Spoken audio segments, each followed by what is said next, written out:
Welcome to Thoughtful Planning, the place where real conversation, expert insight, and a touch of humor meet to turn our end-of-life uncertainties into self-assurance.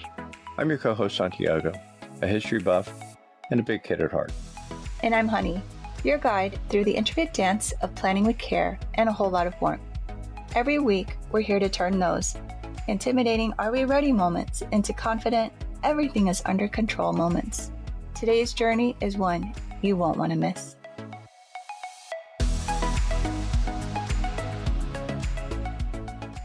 Hi, welcome to Thoughtful Planning. I'm Honey. And I'm Santiago. Before we begin, please note the information shared in this episode is for educational purposes only.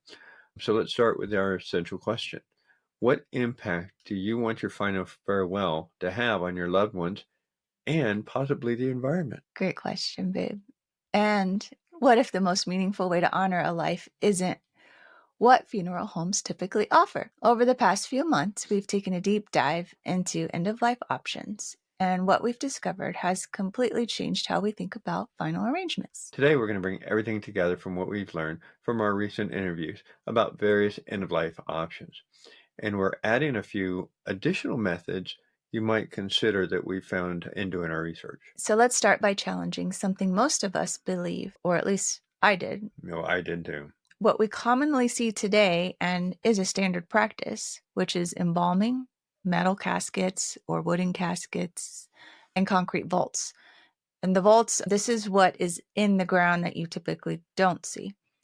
This is actually called a conventional burial. Many of us think of this as traditional because it's what we've grown up seeing. But these practices became standard during the Civil War era. In addition, cremation is also on the rise as the costs are less than a conventional burial. Yeah, that's right. So throughout our interviews, we've learned so much about so many different options that are available that might align better with your personal views and your environmental consciousness. Right, so through our interview with Anato Reyes in episode 36, we learned about home funerals, which many people don't realize are legal in most states. Remember how surprised we were to learn that families can care for their loved one at home, host a more intimate gathering, take time for personal goodbyes, often save significantly on costs, and even transport them with proper documentation. I think that's more of what I guess people could consider more traditional because that happened in the past.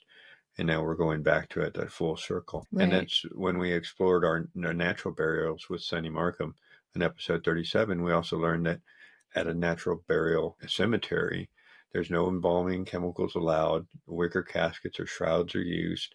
You're directly buried into the earth, no concrete barriers. And you're often in dedicated natural burial grounds. Some fascinating newer options we discussed in episodes 38 with resources from Recompose, and also episode 39 with our guest Lilia Fuller include human composting, also known as natural organic reduction, and then aquamation, which is a water-based alternative to cremation. Although both are not legal in all states, so make sure to research what your state allows. I think with both of those, it's just a way to think about it is you're decomposing at a faster pace than the natural. Like in the ground. Yeah, in the ground. So it goes quicker and there's no nasty byproducts like with embalming. And there's even more alternatives that people might not be aware of yet. And you can further research these on your own. One is a memorial wreath where cremated remains are put into a wreath area and it becomes part of a natural conservation area at sea. There's burials at seas with the option of both your full body or cremated remains being buried at sea, and scientific body donation where you either support medical research or medical education of some sort. So remember to always check what's allowed in your state so that you know the options that are available to you. And then here are a couple of options you might hear about, and some are still in development. For example, tree pod burials. Currently, these are only available for cremated remains. Full body is still being developed. And then the other one is called freeze-dried burial or cremation, which is also still being developed. I thought the pods was a real thing for a while. We'd seen so many articles on it and stuff.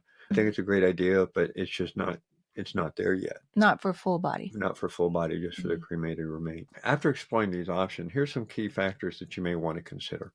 Your personal values and beliefs. What's better for you? Environmental impact. How much of an impact is your body going to be after you pass? Cost considerations, because some of these things could get quite expensive. And legality. Is it legal wherever you live? Right. And then one of the biggest lessons we've learned is the importance of pre-planning. So remember in our episode number 35 with Patty Trujillo, she talked to us all about pre-planning. She let us know that we can lock in current prices on a lot of the things, not everything. And then this would help prevent family stress and family drama. It ensures your wishes are honored, and it can include travel protection. She told us a story about someone who was out of country. In France, I think, wasn't it? Yeah. Something like that. And then everything was covered because that person had travel protection insurance. Yeah, I didn't even think about that happening. Mm-hmm. That's a good thing to think about, even within the States, not even outside the United States. If you die somewhere, having that protection would help. So, what type of burial are we planning? I'm still thinking about it, but my choice, if I were king for a day and we're going to pass tomorrow, I think I'd want to go to somewhere that human composting was legal, and like Washington State or something like that, and then be buried in a forest where the trees are, so that I could help sustain the trees, which sounds kind of a little freaky or whatever, but I think it would be cool. Yeah. Be buried out there and knowing or passing, thinking that my body's helping to sustain nature. At least that's me. And yeah. I let you plan everything else, yours and text and everything. So I do like the human composting. That is pretty cool. Like, honestly, when I first learned about that one, I thought it was strange. Yeah, it was interesting to learn about, but which is the whole reason why we talk about this and bring this to your awareness, is so that you're also aware and you can think about it too. Yeah. And learn more about it and do your own research. So I would say for me, because we live in Texas, what is available is a natural burial. Yeah. So I would choose that one as an environmentally safe option. My wish is, though, that true natural burials, were allowed at the National Cemetery near us. So maybe that will happen one day. I also recommend that having a backup plan is a great idea.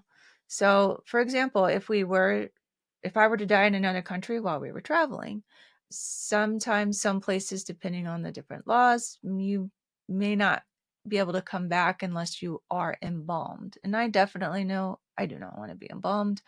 So if that were the case, then I would want to be cremated in that country, and then just my ashes come back.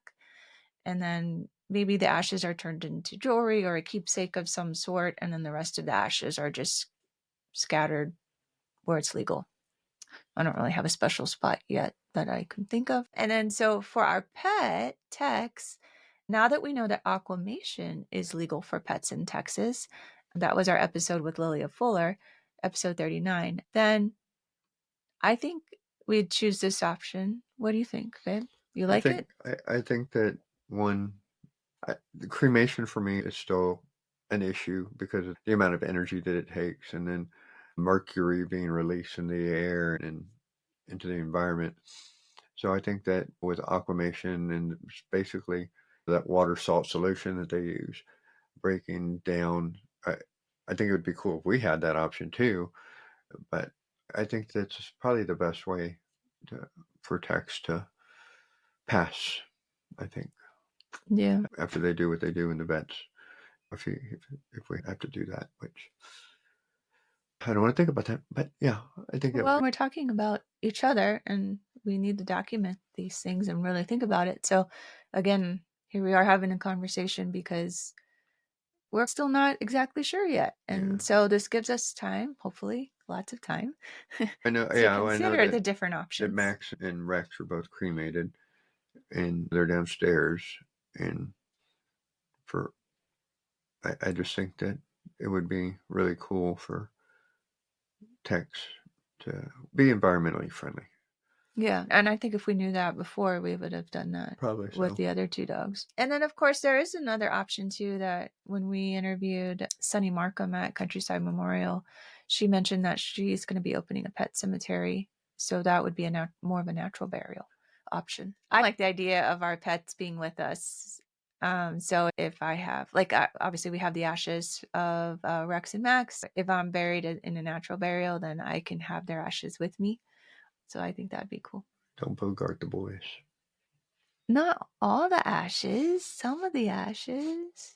Because we have two kids that might want some ashes too. I don't know.